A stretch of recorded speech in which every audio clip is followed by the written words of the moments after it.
Big hello to everyone from the AHC. Thanks so much for having me on as I guess, a little bit of a guest speaker for Reality Bites. I'm going to be sharing some information on what I do, which is social media. I own a social media agency called Six Underground Media. We work a lot with AHC clients and the AHC as well, and have done for can't remember, like maybe the business has been running for like 9.5 years. So it's coming on 9 years. So for those of you that I know, you'll understand that like my crippling shyness kills me to do this video, but at least I have no audience watching me. So I'm just in the comfort of my apartment, keeping it very real, as Reality Bites would suggest. So what I'm going to talk to you guys about today is influencers and the best way to create policies and contracts and systemize the whole way in which you work with influencers within your business. I think it's really important because the power of influencers is stronger than ever, and that's basically because we now have zero organic reach. And rather than using advertised reach, what we do is we need like these ambassadors and spokespeople for our businesses to share with their audiences.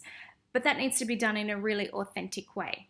So the message that I have, which I'm going to drum it in really clear at the start and I'm going to wrap up with it at the end, it's to have a policy and to have a system in place for when you're dealing with influencers. Do not deviate from the framework that you put in place and the contract that you put in place when you're dealing with an influencer.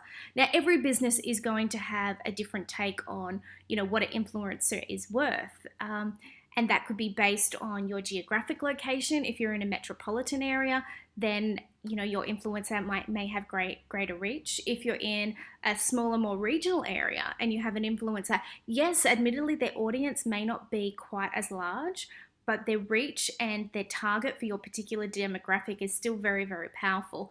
So coming to an agreement on what exchange of services or payment is, it can be quite tricky. So I think it's just better to use your judgment and to assess what your business needs, what that influencer has to offer. But most importantly, look at their engagement. If they have anything less than under 100 likes a post, I probably wouldn't be engaging them. The whole purpose of an influencer is, regardless of the scale of their audience, it's the engagement and the amount of interaction and conversation that happens around them and what they post. So when it comes to engaging one for your business, I have a little bit of like a contract template that I work with a lot of our clients.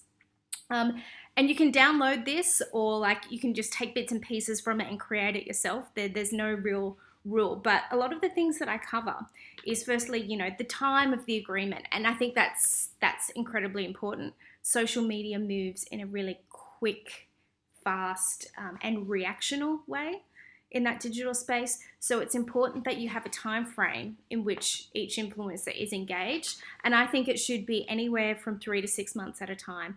I probably wouldn't book someone for a year. I feel that in that amount of time, a lot of stuff can happen.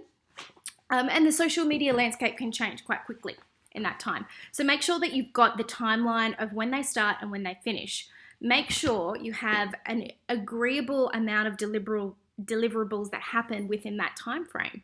So are they going to be posting once a week, once a month? And then based on what they're posting and how frequently they're posting, that's when you scale what their return on that investment is. Is it you're giving them services to the value of? Are you paying them? Is that inclusive of retail? Can you wrap that up in some other package where it may become something to the effect of, you've got $2,500 that you can spend in our salon on services across a period of, let's say, 4 months, 5 months, whatever. So make sure that you have that kind of worked out in your head before you put pen to paper and have an actual discussion with your influencer. So we've got the start date, the deliverables, and I get really specific on what I expect an influencer to deliver in an agreement.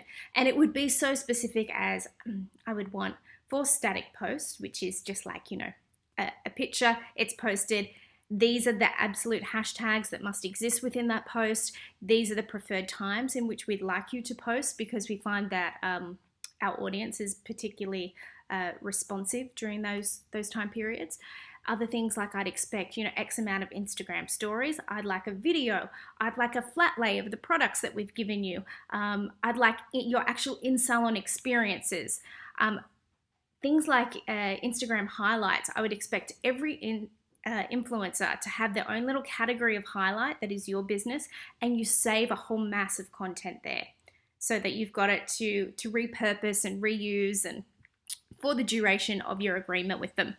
I would have a cancellation policy in there, because if something happens and life happens, the influencers decided that they're moving overseas and they're no longer going to be around for the duration of their policy, like what happens then? So all of those kind of terms and conditions need to be worked out. Perhaps, you sell the business, or, so many different variables can exist. Different collateral details. So I have my notes here because as if I was going to remember everything.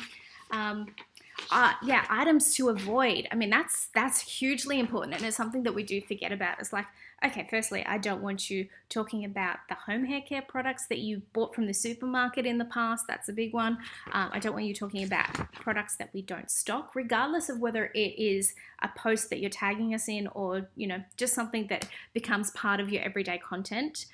I'd have a list of competitors or do not compete, like within, and it doesn't have to be specific to, that salon or this business down the road. I would keep it like, anything within, so many kilometers radius that is within the scope of, your business and where it's geographically located.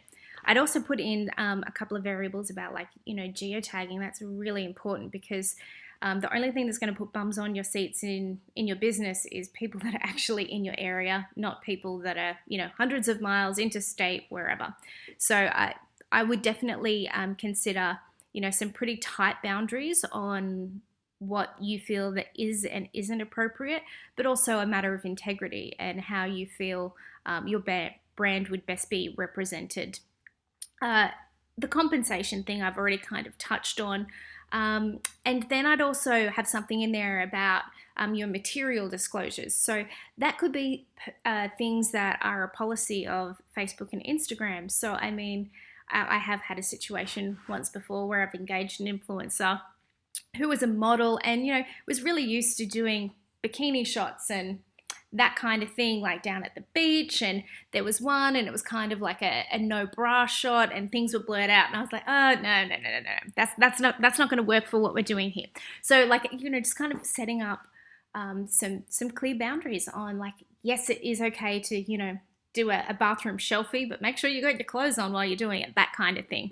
I'm trying to think what else I'd like to talk to you about in terms of that. I don't want to go on too long because, like I said, these are supposed to be small, achievable, bite-sized chunks of information. So I think I'll just wrap it up there. That's what I have to say about like a contractual influencer agreement, why they're important. I think everyone needs an influencer. Something that I do, which is like an awesome hack, and I recommend that everyone does this, is on my Instagram, my personal Instagram account, there's the save function, and you can save to particular categories. Now, I have categories in my Instagram account. One is Bali, because next time I'm in Bali, I have bookmarked all of the different restaurants and places that I want to try, and every time they come up in my feed I bookmark it. But I also have one called influencers, and every time an influencer comes up and I think actually that would be a good person for me to utilize at some point, I save them. And then when it's time to start looking for a new influencer, I'll be like, okay, this person had a bit of traction going a few months ago. Oh wow, look how much they've grown. And because they're in that saved file in my Instagram account, I find it really easy to be able to kind of keep an eye on the who's who and who's kind of up and coming. They don't need to be actually famous. They just need to be Instagram famous. So anyone over 4,000 followers is going to be an influencer. Even less than that if you're in a regional area where they have a really core, strong geographic following. So just to go back to the sound message that I want to give everyone about dealing with influencers. Have a policy. stick to it. Make sure you've got everything signed by an influencer. Everything has been outlined. Do not deviate it. Do not make amendments, and do not kind of stretch the rules for one influencer or another, because that just becomes hairy and messy. And the influencers, they talk, they all know what everyone else is getting. So just keep it as streamlined and as transparent as possible. I wish you all the best of luck with dealing with your influencers. You can DM me if you have more influencer questions.